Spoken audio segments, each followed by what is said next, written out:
जंतर मंतर पर कॉकरोच जनता पार्टी का प्रदर्शन। इनबॉक्स से लेकर सोशल मीडिया पर एक ही सवाल, एक ही चर्चा, कितने लोग आए, प्रदर्शन किस लिए बुलाया गया। उस सवाल पर आज यह सवाल भारी पड़ गया कि इंटरनेट पर बनी कॉकरोच जनता पार्टी का धरती पर पहला प्रदर्शन हुआ, उसमें कितने लोग आए।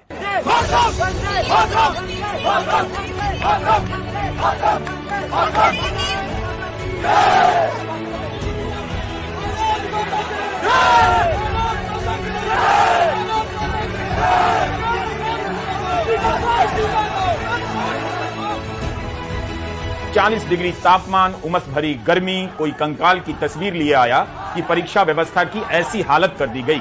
किसी पोस्टर में धर्मेंद्र प्रधान के इस्तीफे की मांग, तो किसी पर लिखा था कितनी बार आएगी पेपर लीक वाली सरकार। इस पोस्टर में जवाबदेह सरकार की मांग की गई। कई युवाओं ने कॉकरोच के मास्क पहने थे, मैं हूं कॉकरोच के पोस्टर ले आए थे। तब भी हम गिनकर नहीं बता सकते कि कितने युवा आए थे, क्योंकि इसमें पुलिस वाले भी गिन लिए जाएंगे, तब मेरी गिनती पर सवाल उठ जाएगा। कैमरे की हद में जहां तक दिख सकता है, जितना लग सकता है, उससे यही प्रतीत होता है। कॉकरोच जनता पार्टी के जमीन पर पहले प्रदर्शन में लोग आए थे। कितने लोग पर बार बार जोर देंगे, तो मेरा आपसे यही सवाल होगा, आप क्या उम्मीद कर रहे थे। इंस्टाग्राम पर कॉकरोच जनता पार्टी के 2 करोड़ से ज्यादा फॉलोअर हैं, तो क्या सभी को आना चाहिए था। अगर 2 करोड़ लोग सड़क पर आ जाते तो पुलिस क्या संभाल पाती।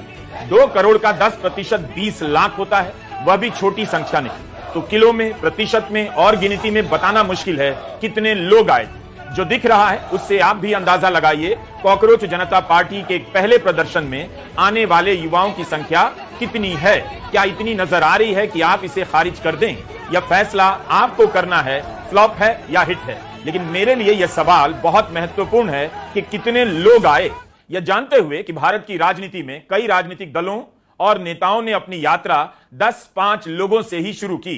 कोई कह सकता है कि कॉकरोच जनता पार्टी के प्रदर्शन में पुलिस ज्यादा थी, लोग कम थे। हो सकता है बाद के दिनों में यह कारवां बड़ा हो जाए या आगे चलकर यह पार्टी बिखर भी जाए, मुमकिन है। लेकिन इस सवाल को इसी आधार पर आज आप नहीं छोड़ सकते कि कितने लोग आए।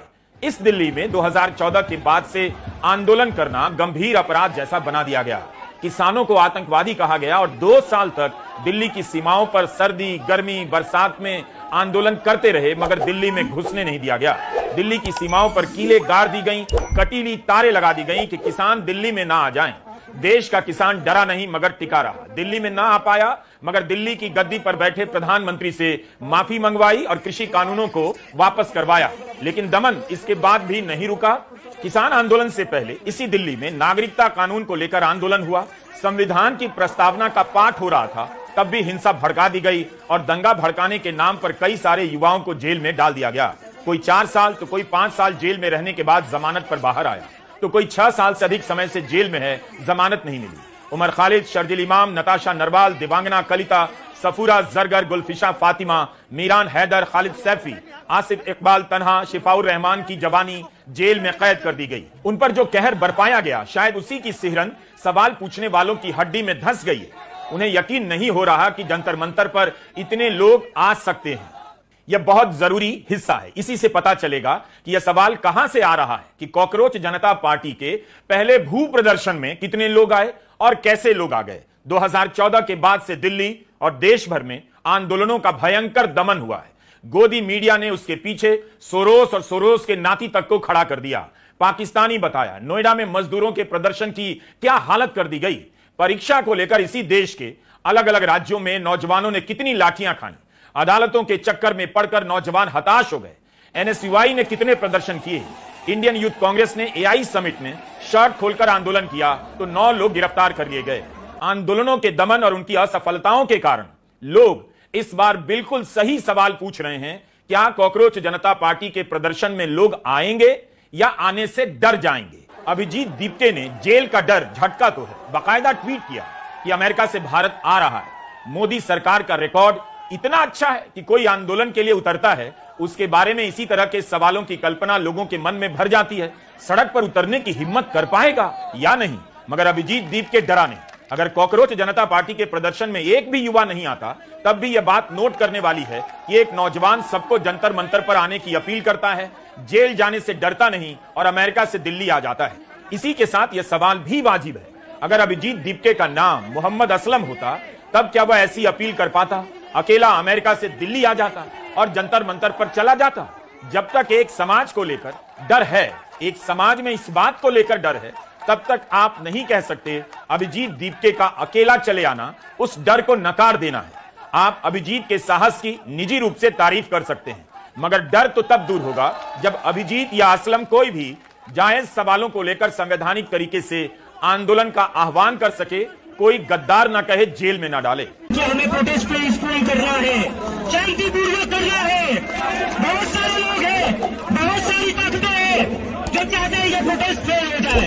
ये हम सबकी जिम्मेदारी है कि ये प्रोटेस्ट फेल नहीं होने देना है।